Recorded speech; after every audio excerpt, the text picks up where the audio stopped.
Much nicer weather on the way. Winds have turned to the north, and that's going to usher in nice temperatures. Just how nice that weather is going to be and how long it lasts, I have those answers in just a couple moments. I know you're feeling a little motion sickness there, Alex. Details on a new foundation to support the tens of thousands of student athletes in Wisconsin. Plus, tariffs are hitting back-to-school shopping on top of inflation. One Wisconsin legislator proposing a tax holiday to help.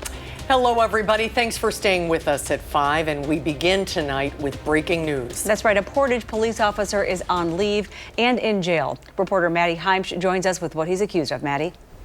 Officer Cameron Coronado is facing one count of physical abuse of a child, intentionally causing bodily harm, and one count of disorderly conduct in the form of domestic abuse.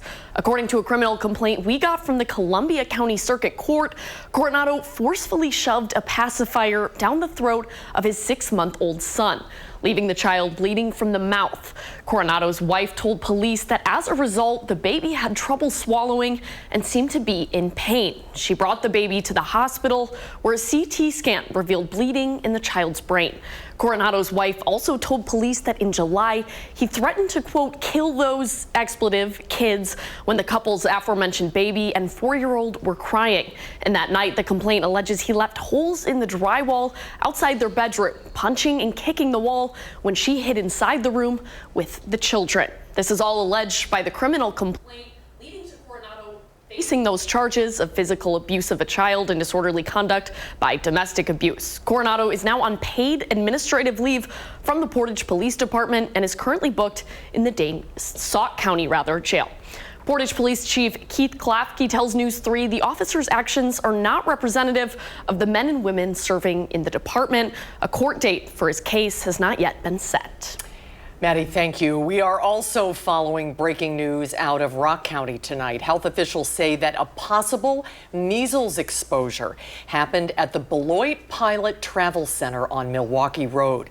It would have happened between 11:45 and 2:30 on August 4th. Officials report that an out-of-state traveler visited the center before testing positive for measles. As of today, 9 cases have been confirmed in Wisconsin so far this year. 3 people have been displaced after a large tree crashed through their home on Madison's southwest side. The Madison Fire Department says they responded to the 4900 block of Flat Avenue just after noon yesterday. Firefighters say yesterday's storms caused the tree to fall on the home. 3 people were inside, but luckily no one was hurt. However, the home was determined to be uninhabitable, and first responders were able to help the family grab some essential belongings before they were relocated. An Iowa County Sheriff's deputy says a 24-year-old man suspected of driving while intoxicated narrowly avoided a head-on crash with an ambulance. Just after midnight yesterday, a wrong-way driver was reported on Highway 18 near County Road HH in the town of Eden. The ambulance was coming from Lancaster carrying emergency medical services and law enforcement personnel who were coming back from a transport. No injuries were reported, and the 24-year-old was arrested for multiple charges, including operating while intoxicated. And turning to weather, a stretch of beautiful weather headed our way. Chief Meteorologist Alex Harrington joins us now with how long it will last. 10 days and maybe even beyond. Well, that was 9 because I'm holding on to a pen here. But 10 days, our temperatures are going to be at or below normal for a change. Even Sunday going into Monday, those aren't low temperatures. We've had low temperatures right around 70 or in the 70s. Our high temperatures may not get out of the 60s on Sunday going on into Monday. So get ready for almost, in some cases, a fall-like stretch of weather ahead. Nothing fall-like right now. Normal temperatures across southern Wisconsin. We got 79 in Madison, 83 in Boscobel. The warm spot, let's do Lone Rock and Wisconsin Dells at 84. And here in Dane County, we got upper 70s over towards Deerfield on the interstate and down Highway 14, 81 in La Crosse. And a beautiful image here from our Edgewater Skycam as part of the First Warn Weather Cam Network, showing those gorgeous conditions. Just a couple puffy cumulus clouds out there, folks boating out there in Lake Mendota, and the humidity levels will also be dropping as we go through the night and over the course of the next couple of days. Beautiful. Open up the windows, maybe give the AC a break as temperatures get down into the 60s. But in a few minutes when you join me next, we're going to track some fog that you may have to take note of for Wednesday morning. And then I'll let you know when we may have a chance of rain in the forecast. All right, Alex, thank you. Well, just like that, the summer is almost over. It means cooler temperatures, as Alex was just talking about, and the pools are starting to close for the season. The Goodman Pool in Madison is set to close this Sunday, depending on the weather. Pool staff say the earlier closure is because of staffing availability and lifeguards returning to school. In July, the Parks Commission decided that children under 15 needed to be accompanied by an adult. This change followed a start to the season that saw 8 police calls in 2.5 weeks. Speaking of school, the Madison School District is facing uncertainty as millions of public education funds remain frozen. Local leaders and educators are speaking out about the impact on students and the community. Officials say the freeze on over $3 million in federal funds puts a strain on resources and could force some tough decisions in the coming school year. Administrators are working with community partners and calling on congressional representatives to advocate for the release of funds. And that certainly undermines public education and who it's for, and something that I think about each and every day. Are we going to be able to sustain the great work that we're doing in our communities? And district leaders say they'll continue to push for solutions to support students, but they say without action, the consequences could be severe. A Wisconsin lawmaker says he hopes to make back-to-school shopping more affordable for families who are struggling with rising costs. Democratic Senator Brad Pfaff is pushing legislation to create a 3-day sales tax holiday. It would help families save on things like clothes and school supplies by eliminating state and local taxes during the holiday. 17 other states, including Iowa, offer a sales tax holiday program similar to Pfaff's proposal. If it passes, a tax holiday could happen as soon as next year. Well, summer again winding down and fall just around the corner, meaning fall sports season is just about to start. And ahead of the season, the WIAA has launched a program to help support athletic departments. Our Jalen Banks caught up with the Madison School District on how the program will impact them. Sarah and Susan, teamwork is making the dream work. Before the start of the fall sports season, the WIAA is launching a new foundation that'll lend financial support to athletic departments. And speaking to MMSD, they see this as a positive.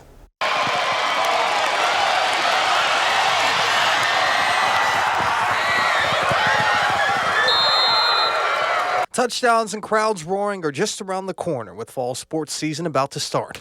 And schools across the state will be getting extra help from the WIAA Foundation. The WIAA described the foundation as a booster club of sorts, and it's designed to support schools across the state. What it'll really do is hopefully kind of preserve education-based athletics as a framework. The foundation will cover expenses that aren't covered in normal budgets, so it'll pay for initiatives such as coaching development and facility and equipment improvements. We really believe that the foundation is going to appeal to schools across the state, big, small, urban, rural. We really think that a lot of our members will find a need somewhere in one of these focus areas where they could use some extra help. And MMSD is one of the largest school districts in the state and has one of the largest athletic departments with over 3,000 student athletes within the district, meaning they have a lot of needs. And speaking to the district's athletic director, the foundation will be a huge help. There's never enough to go around. So anything that we can do to support those initiatives and would maybe take that off of our ledger and allow somebody who wants to kind of preserve that throughout our state would be a real helpful to allow us to focus on more of our local or acute needs.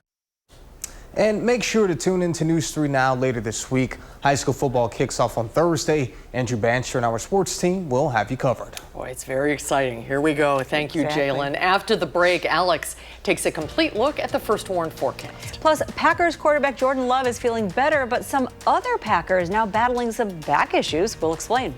Then for decades, a nun has kept a Wisconsin food pantry moving.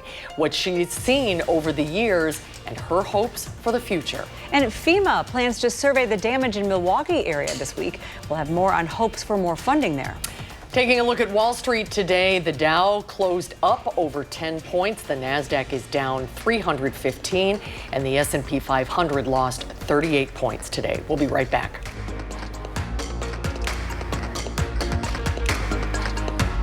You're watching News 3 Now at 5. Welcome back. Federal emergency crews will be in Milwaukee starting on Thursday to survey flood damage from last week's historic storms. The downpours dumped more than 10 inches of rain in parts of Milwaukee and Waukesha counties, forcing the state fair to close early and leaving thousands without power. FEMA assessment teams will meet with homeowners, renters, and businesses to document losses. Their findings could help trigger a federal disaster declaration, which would open the door to aid for impacted communities.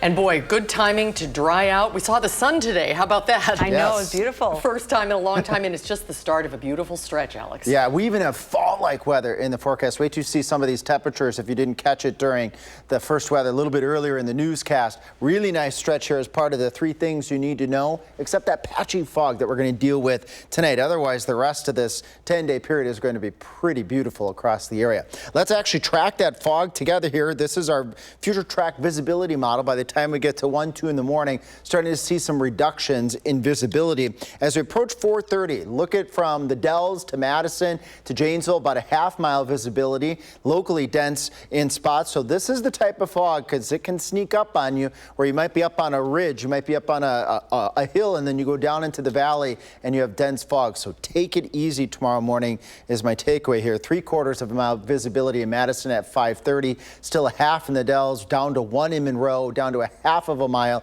in Janesville. And then we see it become the most widespread right around 7:30 in the morning before the sun rises, and then that burns off the fog very quickly by the time we get to the late morning hours into the early afternoon hours, shaping us up for some beautiful temperatures. Tonight, temperatures in the lower to middle 60s, so not as muggy.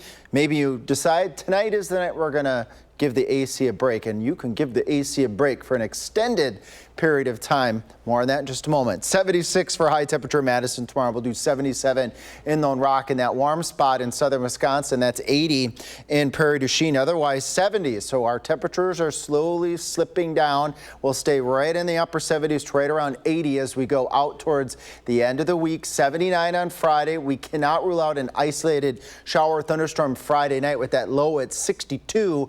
Then look at our temperatures. 75 Saturday, 69 Sunday, 68 on Monday. Remember, our low temperatures tonight, our lows tonight are going to be closer to the highs that we're going to have on Sunday going into Monday, with overnight lows maybe even getting in as chilly as the 40s. So it's Sunday and Monday where we are going to have a brief stretch of almost fall-like weather when you have highs in the upper 60s to the right around that 70-degree mark. Sunday, Monday, those are temperatures that you would generally see as we head into the latter part of September. So we're going from August-like readings to September-like readings. And then, as I mentioned, follow the yellow line here, not the yellow brick road, the yellow line, as our comfy readings really take hold behind that cold front after Friday going into Saturday and Sunday. That's when we'll start to see the comfortable readings, and those temperatures, as I mentioned, are going to be beautiful going all the way out into the 10-day period. Just one little blip in our rain chances here, and that's Friday night, where we could see a stray shower or a thunderstorm with that cold front out ahead of the cooler air and the significantly less humid air that's going to move in to the area by the end of the weekend. And a viewer photo. We have a stunning photo here from Nancy. Thanks for taking that full screen there. Look at this sunrise here, that pretty amber sky. Although they do say when we have red skies in the morning, sailors take warning. And we've had plenty of thunderstorms over the course of the past couple of days. Scan that QR code if you're sitting at home right now with your cell phone or your device of choice. That links you right up to the First Warn Weather Team's portal of weather photos. We have over 4,100 photos since the beginning of the year, and we appreciate this one, Nancy, showcasing that beautiful sunrise. What do you two think about that? Oh, I'd like that one blown up, please, so that I can hang that in my living room. exactly. And if I could only take a photo like that. All right, thank you, Alex. Well, sometimes it's the little things that can cause the biggest headaches, or in this case, backaches. A few Packers players say their injuries can be traced back to the hotel beds that they slept in last week. Our Jason Wilde explains.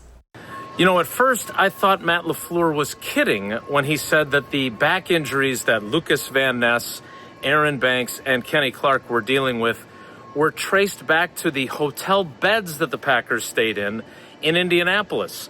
Here's what he said before practice. No concern. Just dealing with the back. We got a bunch of guys dealing with backs right now. Must have been those soft beds that we stayed in for a few days. Sounds like he might be kidding, might be not, right? So I found Kenny Clark in the locker room after practice, and I asked him about it, and he said it's absolutely true, that the beds were too soft for him, and that's where his back soreness came from, so he did not practice yesterday.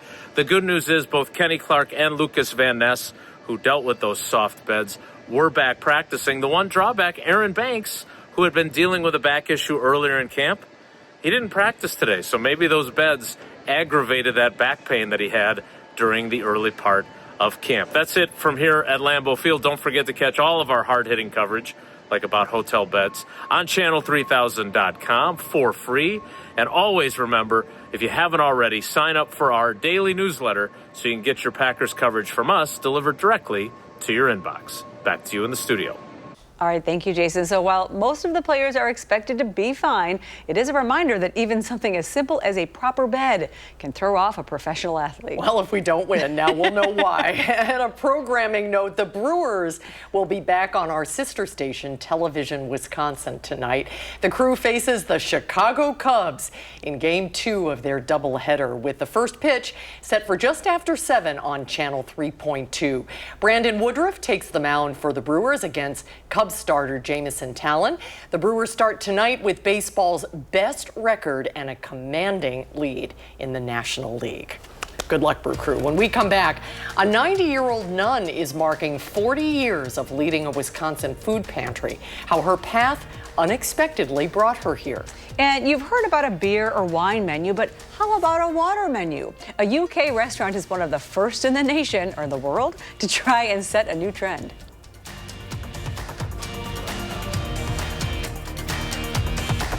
At 5, moving forward. Well, she once swore she would never become a nun, but more than 7 decades later, Sister Celine Gessel is still proving how much of a difference one person can make. That's right. From running the Merrill Community Food Pantry to educating the community on human trafficking, the 90-year-old continues to serve those in need right in the very building where her journey began. Reporter Adam Mueller reports. A lot can change in 73 years. I don't want to go to a convent, for God's sakes. I don't belong there. It did for Sister Celine Gessel. And God's blessing on your offering to do that for us. More than 7 decades after she said she had no plans to become a nun while at Holy Cross High School. I was sort of a wild high school kid. She is in that exact same building, now Aspirus' Menard Center, living out her life's mission. Lincoln County is probably one of the poorest counties in the state of Wisconsin. She's been helping with the Merrill Community Food Pantry off and on since it started in 1983. She started running the place 5 years ago. It's always nice to have somebody here who is looking over, has got a lot more help from above than I have, so. Sister Celine has only seen the community's need grow in her time here. We began with maybe giving out to about 10 people a week, and now we do much more than that in a day. 77 new families since the beginning of January 2025. People just need to pick up the phone and set up a time to come visit the pantry. Chances are their heart will be as full as their stomach. In the last month, there have been 3 people who have come and said, you know what? To see you smile and say hello to me is as important as the food I pick up. If running a food pantry wasn't enough, the 90-year-old also speaks to groups in the Merrill area about identifying and stopping human trafficking. But I hope when I get to be, if I get to be that age, I am half as lively as she is. And when she saw empty shelves by the end of the day Monday, that's how she knew. We're doing what God calls us to do. Wow. There's your inspiration for the day. Exactly, for the week. Well, they say the pantry is not immune to the problems that we all face here as well, like rising costs.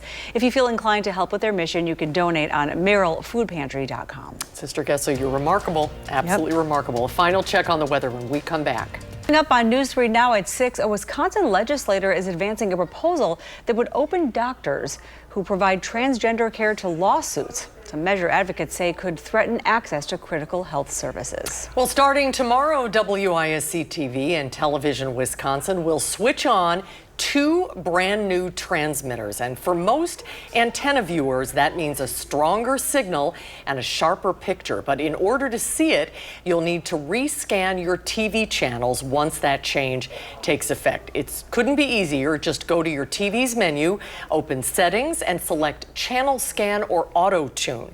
Step-by-step instructions are posted right now on our website at channel3000.com. And if your signal is already coming in clearly, then no worry, no rescanning is needed. And this is a good one. At a nice French restaurant, you expect to see a robust selection of wines. But at a restaurant in England, La Papote, we believe that's how it's pronounced, also has an entire menu of bottled water. Why not go? Diners will get to choose from 3 different bottles of still water and 4 sparkling. It's believed this is the first restaurant in Britain, maybe everywhere, to offer a water menu, and one of only a handful, I guess, in the world. Prices range from $6 up to $26.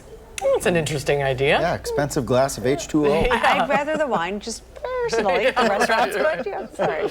Well, cheers to a beautiful Yes. forecast. Oh, yeah. We have been working so hard through the summer and all of our severe weather. And look at this stretch of weather. Temperatures in the 70s by day, even Sunday and Monday. Those aren't misprints. We've had lows around 70 degrees, those muggy conditions. No muggy weather in the forecast by the time we get to Sunday going on into Monday. Even temperatures dipping as low as the upper 40s. Some places in those low-lying river valleys up towards Camp Douglas tend to be the folks that get the coldest. They may have temperatures as cold as the mid-40s waking up to Monday morning, and then again Tuesday morning, and then our temperatures moderate a little bit as we go out into next week, but staying in the 70s really this entire 10-day stretch.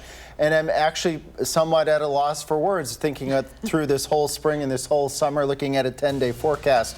That's a real nice one. Oh, yes, it is. It's a keeper. Thank you, Alex. Thanks for watching tonight at 5, everybody. The CBS Evening News is coming up next. And we'll see you back here for News 3 Now at 6.